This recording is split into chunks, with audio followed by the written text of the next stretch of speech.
Have you noticed how the world feels heavier than it did just a few years ago? Prices soar, jobs feel uncertain, and every news headline screams instability. People are desperate for someone to make sense of it all, someone strong enough to bring order to chaos. But why do we always look to outsiders, to figures who seem larger than life, whenever fear takes hold? What if I told you this isn't random? That the Bible has been showing the world this exact pattern for thousands of years, a rhythm where fear, money, and power intersect. And even today, figures like Donald Trump are stepping into roles that Scripture has quietly predicted. Most people miss this, but the lessons are clear if you know where to look. When money feels tight and the future feels uncertain, something changes inside people. Anxiety rises before facts do. Families start counting prices, workers start fearing layoffs. Nations start talking about protection instead of cooperation. Long before markets crash on paper, they crash in the human heart. History shows this again and again. Economic fear creates a hunger for control. People don't just want relief, they want someone strong enough to promise order. This is not modern psychology, it is ancient human behavior. In the Bible, moments of economic pressure are never just about resources, they are about power-shifting hands. When famine threatened survival, Joseph rose in Egypt, not because he was seeking authority, but because fear forced a system to look for wisdom. Grain became power, and power reshaped an empire. In Babylon, wealth flowed, walls stood tall, and confidence in economics created arrogance, until the system itself became the idol. Scripture quietly teaches that money stress does not stay in the marketplace. It moves into thrones, laws, and decisions that affect entire populations. Jesus spoke directly into this tension without using economic charts or political language. He watched crowds worry about food, clothing, and tomorrow, and he named the root problem: fear of lack. He warned that when fear rules the heart, people will submit themselves to whatever promises security. This is why he said, "You cannot serve both God and money," not because money is evil, but because fear makes it a master. When money becomes uncertain, authority becomes attractive, and people start measuring leaders not by character, but by confidence. Every major shift in history follows this same rhythm. Economic unease first, then social division, then the rise of voices offering strength, protection, and restoration. The Bible doesn't celebrate this pattern, it exposes it. It shows how easily people trade freedom for the illusion of stability, and how quickly systems grow powerful when fear goes unquestioned. Jesus did not tell people to ignore economic reality. He told them to see it clearly without letting it rule them. This pattern matters because it explains why moments of financial instability feel heavier than numbers suggest. They touch identity, safety, and trust. They shape who people listen to, what they tolerate, and what they fear losing most. And when fear leads the way, power never stays neutral. It always gathers somewhere, waiting to be handed over by anxious hearts, looking for relief, certainty, and someone who sounds like they know what comes next. Throughout history, the Jewish people have remained a small community with an unusually large presence in the story of the world. This alone makes people curious, suspicious, or even uncomfortable. Nations rise and fall, empires expand and collapse, yet this one people group keeps appearing at the center of global moments involving faith, law, conflict, blessing, and resistance. For a common listener, the question is simple and honest. Why does such a small group matter so much in history and modern news? The Bible does not avoid this question, it confronts it directly. From the beginning, the Jewish story is not about dominance, but calling. Abraham was not chosen because he was powerful, wealthy, or influential. He was chosen to carry a promise that would bless all nations, not just his own. This promise placed the Jewish people into a unique position where spiritual purpose and worldly power constantly collided. Wherever they went, they affected economies, cultures, and rulers, often without seeking control. Joseph influenced Egypt's economy, not as a king, but as a servant. Daniel shaped imperial decisions, not through politics, but through wisdom. Their presence changed systems simply by existing within them. Jesus himself stepped into this tension as a Jewish man living under Roman power. He understood that the Jewish people were often placed between empires and expectations, blamed when systems failed and feared when they survived. He wept over Jerusalem not because it lacked power, but because it stood at the crossroads of promise and pressure.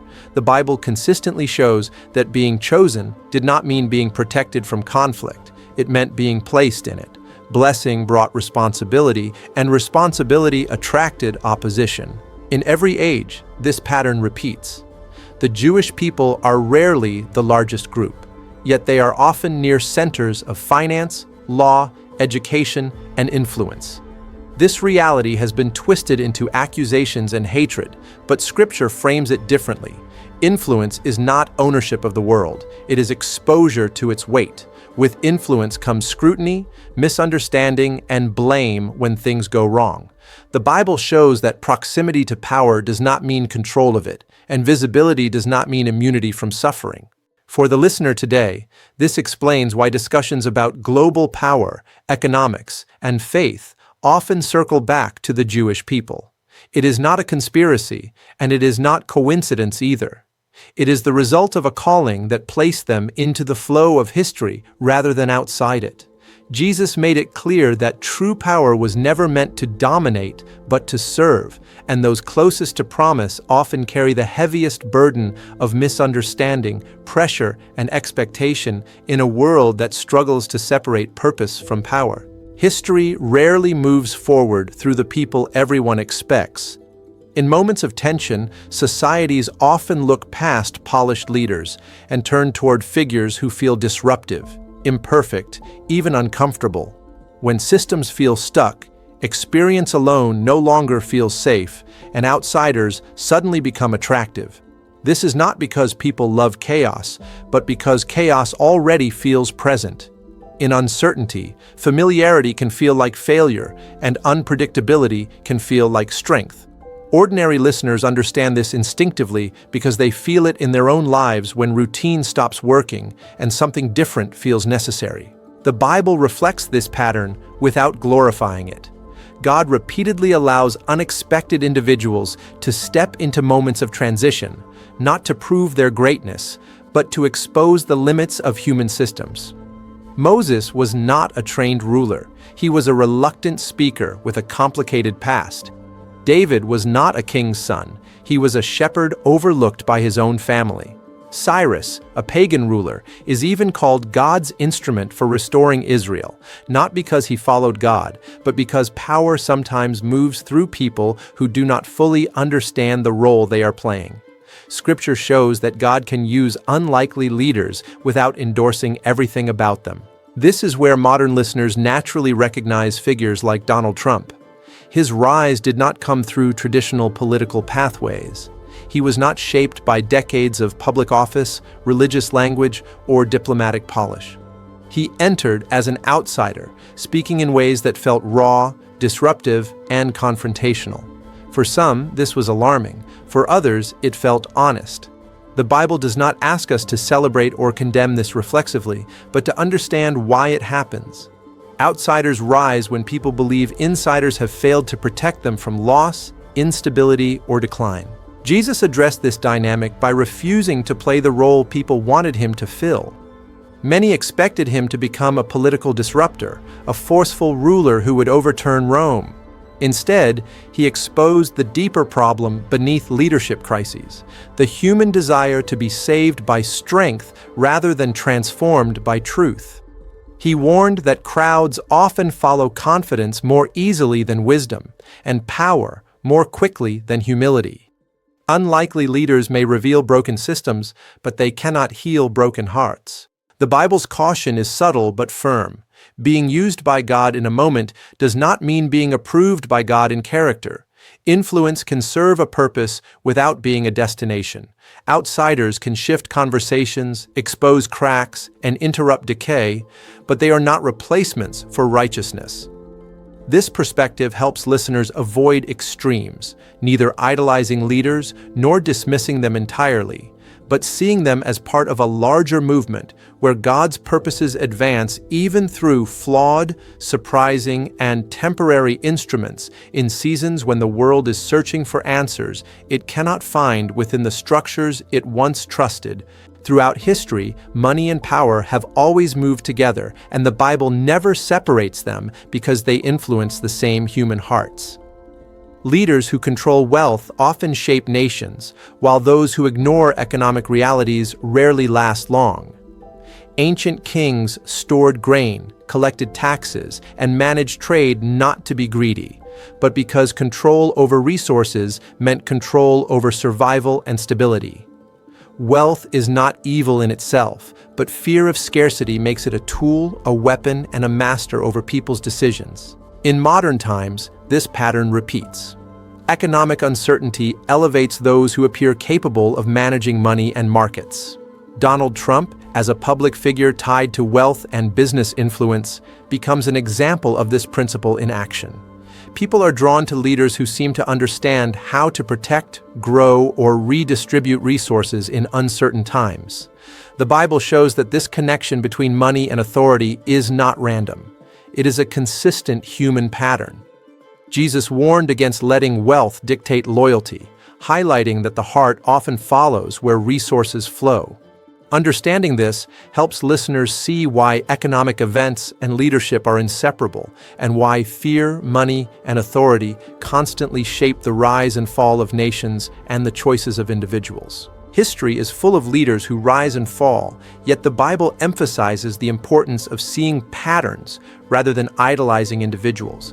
Nations repeat the same cycles of fear, greed, and ambition, and human behavior rarely changes, even when faces do. The focus is never on the person alone, but on the role they play in a larger sequence of events. Leaders like Donald Trump become visible because they step into moments shaped by economic uncertainty, social tension, or global pressure, yet they are only one piece of a much bigger picture. Jesus highlighted this principle by teaching that true power and influence are measured not by position or popularity, but by purpose and alignment with God's will. People often follow confidence, wealth, or promises of stability, mistaking them for ultimate authority, but the Bible calls attention to the recurring patterns that repeat regardless of who sits on a throne. Understanding these cycles helps listeners recognize that leaders are instruments, not solutions. The focus should be on discernment, awareness, and aligning life with God's principles, rather than putting hope entirely in human hands.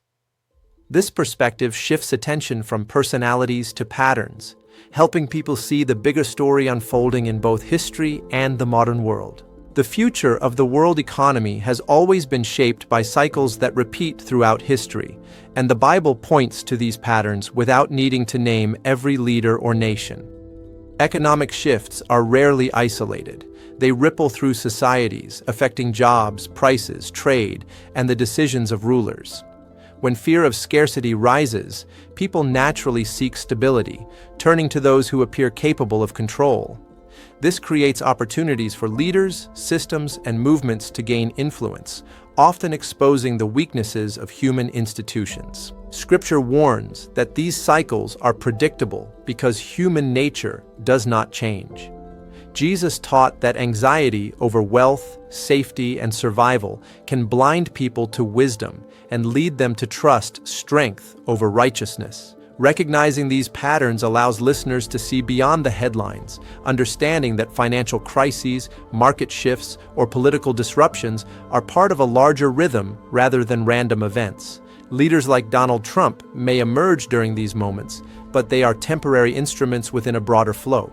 Observing the pattern rather than idolizing the person helps individuals navigate uncertainty with discernment, hope, and a focus on principles that outlast temporary power or fleeting economic stability.